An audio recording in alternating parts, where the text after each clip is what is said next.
welcome, Jamie McIntyre. Welcome back to another episode of State of Affairs. In this particular segment, I really want to talk to you about further ways that we can dramatically improve this country. Common sense, strategic ways that everyday people can understand that can make a significant difference. So ideas to throw out there, to be debated, to be thrown around, see what works, what doesn't. But what this country does need is ideas, and needs ideas by people that can put things into action. So in the first couple of episodes of State of Affairs, we talked about 8 different ways that we can improve Australia. And they included setting up a sovereign wealth fund, which many people agree with, ideas such as turning Australia Post into a bank to compete with the top 4 banks, all the way through to more radical or controversial ideas about the elimination of state governments and the excess and overlay of governments, and also the elimination of payroll tax, amongst some of the others. On tonight's episode, I really want to talk to you about another 5 key ways that I believe will make a dramatic impact and improvement in this country. Now, one of those ways is I believe we need another large city built in Australia, particularly in WA, which only has one major large city, obviously being Perth. But WA is a very rich state. If it was a country of its own, it would be incredibly wealthy. WA's dollar would be worth at least $2 if it was its own country. But what it needs is another large city. Australia does. We are one of the most urbanized countries on the planet. And if you're not sure what that means, it means most of the Australian population lives in the cities and close to the coastal fringe of Australia. And what this country really needs is to be able to accommodate a lot more people. It also has a housing affordability issue.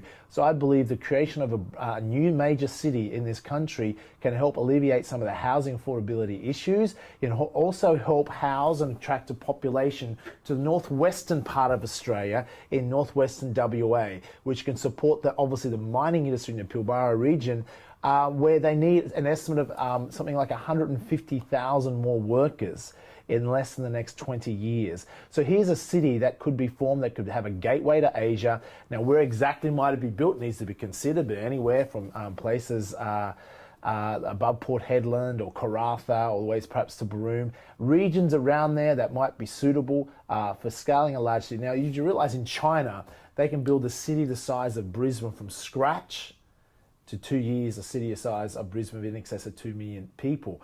That's how quickly cities can be built. Now, of course, this city is not going to be a city of 2 million people, but it could become a city of 300,000, 400,000, 500,000 people, the size of Newcastle or larger than Canberra. And I think with some government support, there's many ways to make this an attractive place to attract workers, gateway to Asia, cheaper housing, and instead of fly out workers, it could make it an attractive city where a lot of families would relocate. The reason so many people won't relocate to where the lucrative jobs are in mining is because who wants to live in the middle of nowhere? But if you can create a city with great appeal, then people and families will move there, and this will help solve the shortage of workers issue and the high cost of workers in the Pilbara region and in the mining region, and also can help solve some of the housing affordability problems. And it could easily be subsidised or encouraged to help this city grow and take off by government, for instance, having no stamp duty for people that wish to move to a place like that, tax incentives, etc., to really create an economic zone that will be attractive to a lot of people to live and build a city. Let's look at other ideas. The next idea I want to talk to you about is superannuation. The current government wishes to increase superannuation to 12%. I'm going to suggest to you right here and now that for Australians to have sufficient retirement, the actual superannuation needs to be about 18%. But hear me out here. I'm not going to suggest what the current government is that the employer should pay all the super levy. And that's just nonsense. I'm going to suggest this is how it should be. It needs to be set at 18%, at least 15%. I want to say 18% to have enough money aside for when Australians retire. But out of that 18%, employers are already paying 9%. So employers should not be burden with increasing that to 12% or any more. How about an incentive is made by the government for the employees of this country to match what the employer is putting in? So the employers put in 9%. If employees match it with 9% to get it up to that minimum 18% that we really should have in our super, then give a tax incentive to employees to do that. And therefore you can solve the retirement issue, solve the burden that's going to be left on the government if people do not have enough money to support themselves in retirement, and incentivize employees to save more. We would boost our savings rate massively, but it would not be the burden of the employer. The employer already is overburdened with taxes and superannuation requirements. 9% is enough from the employer, and this would only help encourage and create more jobs and a more stable, financially rich future for Australians in the country. To tax and burden more employers, or increasing it to 12%, which the current government wants to do, is not something that I recommend and is not good. So other areas that would make a significant difference is financial education. Now, obviously, I'm passionate about financial education. I'm a big believer. I've been an educator now for over 12 years, educated nearly 500,000 people from 17 different countries around the planet. I don't say that to impress you, but impress upon you the importance of financial education. I wrote a book many years ago, some of you will be familiar with, What I Didn't Learn at School but Wish I Had. It ended up becoming a bestseller. And it really talked about one of the key things that I didn't learn at school was financial education. And I know I'm not the only one out there. I mean, how many people did not get financially educated at school? Financial literacy, if you want to have a great country, a great future for the people, is absolutely critical. I'm not the first person to say this, I'm not the last. I've probably been one of the greatest advocates that's got out there and done something about educating people financially. Now, of course, this should be taught at school, but here's the challenge. They'll go and form committees and talk about bureaucratic people to change the education system and put financial literacy into schools. And their governments put $16 million towards it when John Howard was in power, and that all sounds great. But who is actually going to educate people financially? Are the school teachers going to know how to do it? Well, they're not taught even how to become a teacher, how to do that. Do they even know themselves? Oh, are the banks going to come along with the financial planners and with a vested interest and agendas to teach kids about financial literacy? The only people that can teach financial education is people that are financially successful or educators that can articulate things in an empowering way. So financial education could be easily and effectively added to the school curriculum. I've lobbied to state governments and the federal government for years now. I've contributed with my own time, my own money and energy, books and financial literacy, DVDs, etc., to many schools, and we continue to do that. I run charity events for Youth Summit around this country where schools invite their children in and we educate them. But so much more could be done. I've offered all the intellectual property on financial literacy that's been created and can be created in the future to the government, royalty-free, to introduce a financial literacy education program to schools. It's not money, folks, that can solve these problems. It's just leadership. It's just people can take action and deliver. And that can make a massive difference. You imagine if you're at school and you left school, if you're financially educated, you understood the property market, the stock market, how to save money, how to eliminate debt, how to avoid getting into bad debt, what's good debt versus bad debt, how to go about successfully investing, how to have the mindset, how to become a good saver. What impact would that have on our country's long-term future? Well, let me give you an example. There's a country that used to be a third world country, not very far from Australia, that is now one of the richest countries on the planet per capita. It's been a remarkable transformation. Now, some of you may be guessing which country I'm talking about. Yes, folks, the country is Singapore. Singapore is now able to buy out large companies in Australia because they are good investors. That's a great example of a country that instilled a savings mentality in its people, that are very disciplined, are very investor-minded, and that country's become very rich. And how's this? Without any natural resources. Here we live in one of the most rich countries, a whole continent to ourselves that is loaded with natural resources, God-given wealth, and a tiny population in comparison to, say, Australia's almost the size of the United States of America in landmass. Yet we have 1/14 of its population. We are incredibly rich, incredibly lucky. So financial literacy and financial education is imperative to reshaping this country and ensuring our future generations take advantage and manage successfully the wealth and the bounty that the good fortune has enabled us to be granted with. So it's important. It should be in schools. Let's do something about it. Let's get financial educators creating programs for the schools, and let's get our kids educated before they leave school.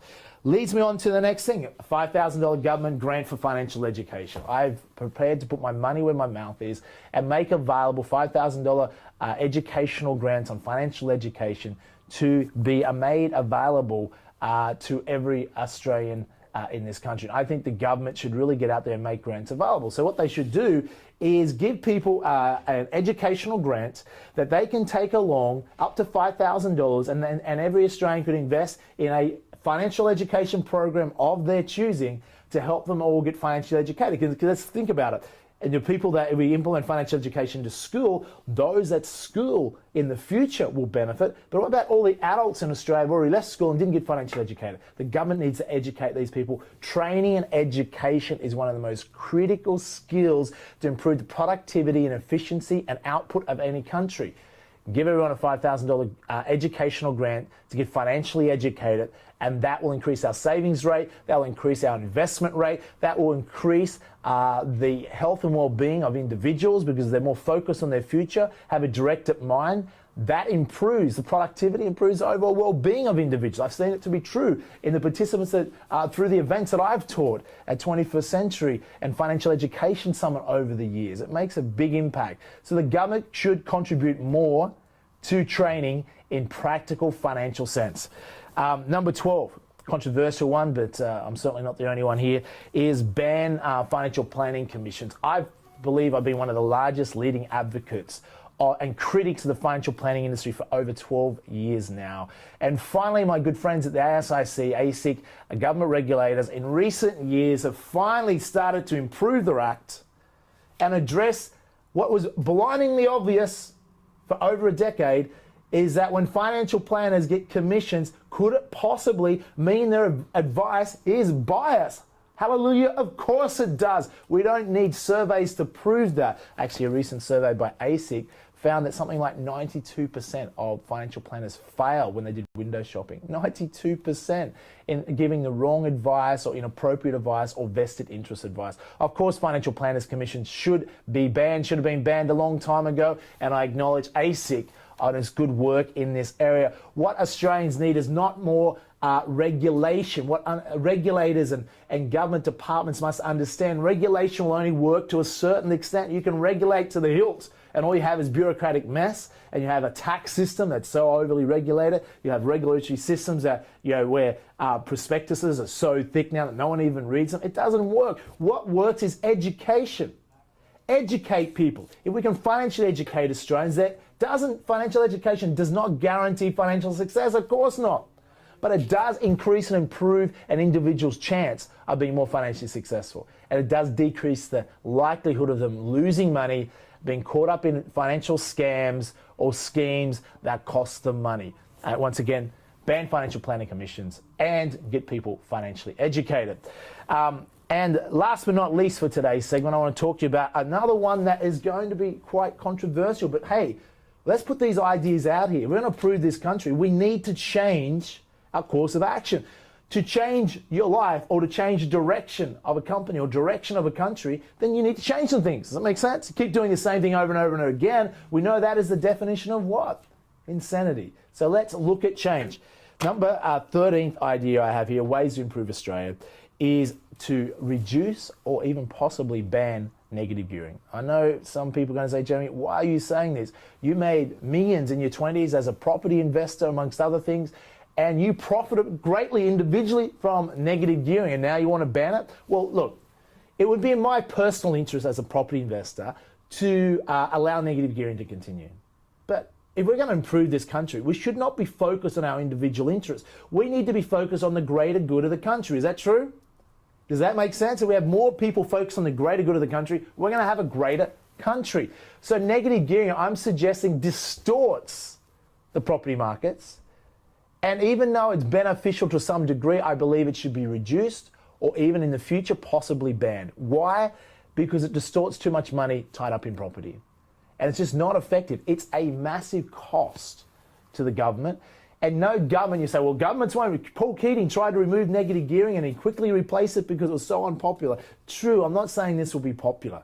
It's not exactly a vote-buying episode. The reality is, in the future, with less Australians working compared to the more baby boomers retiring, the budget issues that future governments are going to face, they can't even manage their budgets now, but let alone the future when baby boomers start retiring, is that governments simply won't be able to afford the massive cost of negative gearing as far as tax advantages to individuals that invest in property. They're going to have to reduce them or possibly ban them whether they like it or not. So I'm suggesting that should be looked at, and in return for removing that, of course, other taxes possibly would need to go if those tax benefits of negative gearing are removed, such as stamp duty would be an obvious one that really needs to be looked at. One of the reasons Australia has a very immobile workforce is because of stamp duty. People can't just sell the home and move and buy another one without the insidious costs of stamp duty. So there's some more ideas about ways to improve Australia. On the next episode, I'm going to finish up to 21 different ways. We'll finish off on ways to improve Australia.